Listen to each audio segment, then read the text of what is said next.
Hello, welcome to our CL200 tutorial, How to Export to Excel.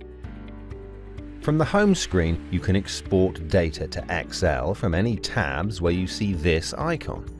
You can export from Activities, Accounts, Contacts, or Pipeline.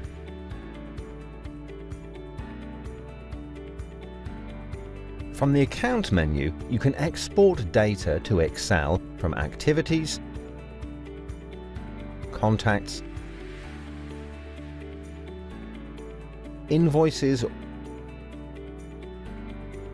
Orders,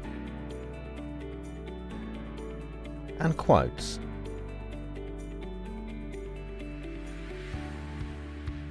Click the link on the bottom left to open the exported file in Excel. From here, you can format and save your Excel file.